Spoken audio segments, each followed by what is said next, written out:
A paz de Cristo para todo o povo de Deus. Estamos começando mais um momento da palavra. Neste momento da palavra, em nome de Jesus, vamos agora para o terceiro exemplo do tema, a experiência dos discípulos. As 3 experiências dos discípulos. E hoje vamos falar sobre a experiência do discípulo que teve pessoalmente com Jesus. A primeira experiência do discípulo com Jesus.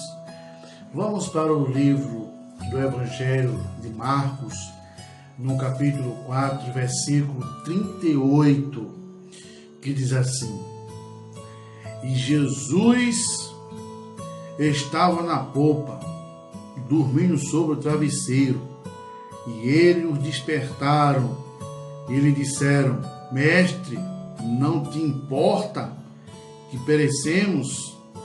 Verso 39. E ele, despertando, repreendeu o vento e o mar. Acalma-te, emudece. E o mar e o vento se aquietou e fez grande bonança. Meus queridos amados irmãos, veja que neste versículo 38 aqui, o desespero do discípulo. O discípulo não tinha experiência, o discípulo não conhecia Jesus. O discípulo não tinha experiência pessoalmente. Os discípulos só via Jesus fazer cura com as pessoas, ou só via a experiência das pessoas, mas pessoalmente o discípulo não tinha experiência. E muitas vezes é assim conosco. Às vezes nós só temos a experiência dos outros, mas a gente não tem experiência pessoalmente com Jesus. Mas é momento que Deus ele permite situação para que a gente venha ter experiência com Jesus. E aqui os discípulos começaram a ficar desesperados. Por quê? Porque os discípulos, eles eram pescadores. Ele tinha experiência na pesca, tinha experiência no mar.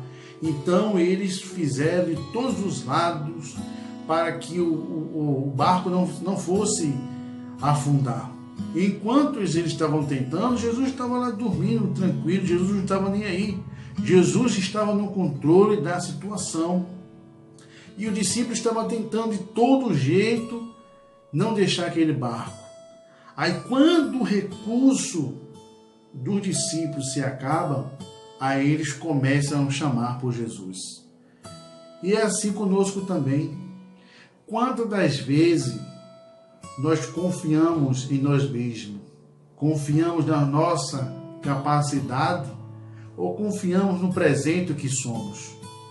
E quando o nosso recurso se acaba, quando as portas se fecham, quando não tem mais nenhuma saída, é aí que nós olhamos para o céu e dizemos: meu Deus, o que eu vou fazer agora?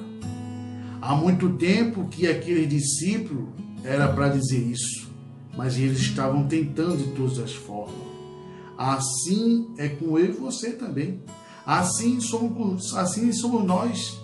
Tentamos de todas as formas sair de uma situação ou resolver uma situação desagradável. Mas quando nós acabamos nosso recurso, aí chegamos a dizer para Deus: Deus, o que é que vai ser agora? Então foi isso que aconteceu com o discípulo. Enquanto estava aquele terremoto, aquele alvoroço, o vento, o mar, as águas estavam mudando aquele barco, Jesus estava no travesseiro, lá naquele cantinho, dormindo, tranquilo. Por quê? Porque Jesus, ele tinha todo o controle. Deus, ele tem todo o controle. Quem fica inquieto, quem fica triste, quem fica desesperado, quem fica sem esperança, não é Deus, somos nós. Por quê? Porque Deus está no controle de toda a situação. E nós temos que fazer o quê? Confiar em Deus.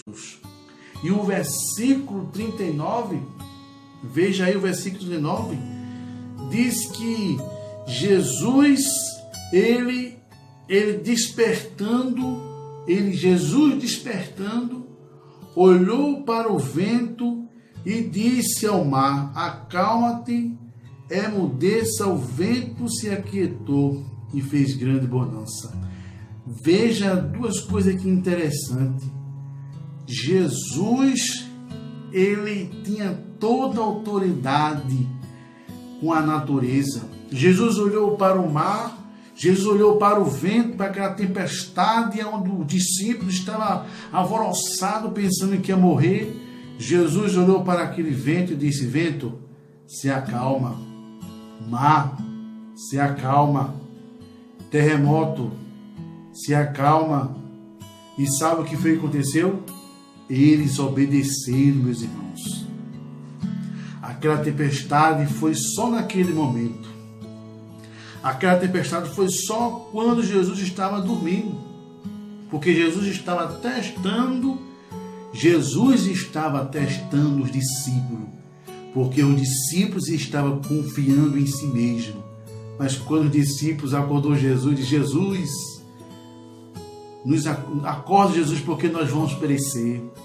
Tu não está vendo não, Jesus, que nós vamos perecer não? Aí Jesus disse: estou vendo. E é só basta uma palavra.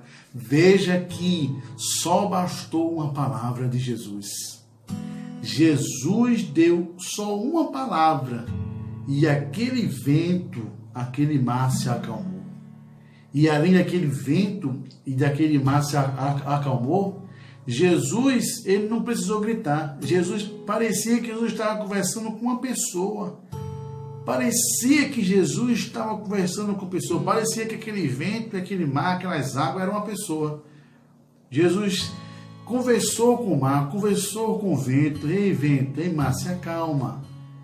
Dá uma acalmada aí, porque meus discípulos estão aqui apavorados, pensando que vai morrer. Jesus só bastou uma palavra. E além de bastar só uma palavra, Jesus tinha intimidade com a sua natureza. Porque ele era Deus, ele é o próprio Deus. Então ele tem intimidade. Ele que dá ordem ao vento, se levanta. E ele que dá ordem ao vento, se acalma. Se acalma vento, se acalma o mar. Então essa foi a terceira experiência do discípulo com o próprio Jesus. E veja que no versículo 40, vamos ler aqui, que diz assim: então lhe disse, por que sois assim tímido? Como é que não tendes fé? O versículo 41 diz assim: e eles, possuindo que até... Vamos ver aqui o versículo 41, muito importante, para nós terminarmos, que diz assim: e eles, possuindo de grande temor, diziam uns aos outros: quem é este que até o vento e o mar lhe obedece? Veja que os discípulos ficaram admirados, os discípulos ficaram sem palavras, os discípulos ficaram sem saber o que estava acontecendo, estava tão apavorado, estava tão com medo, pensando que ia morrer, pensando que ia perecer. Mas quando viram que só uma simples palavra de Jesus, as coisas mudou. Eu quero dizer para você, neste momento da palavra, se você tiver fé em Jesus, se você tiver fé em Deus, para Ele mudar a tua situação, só basta uma palavra dEle. Só basta uma palavra. Para Ele fazer que esse mar se acalme, para Ele fazer que esse mar se abra, para Ele fazer que a fornalha não queime, para Ele dar ordem ao leão para que não devore, só basta uma palavra. Só basta uma palavra de Deus. Deus é poderoso, meus queridos irmãos. Jesus é poderoso. Às vezes estamos alvoroçados, pensamos que para Deus resolver nossos problemas precisa de muitas coisas, precisa que Deus faça um rodeio. Mas quem faz o rodeio somos nós mesmos. Porque para Deus só basta uma palavra.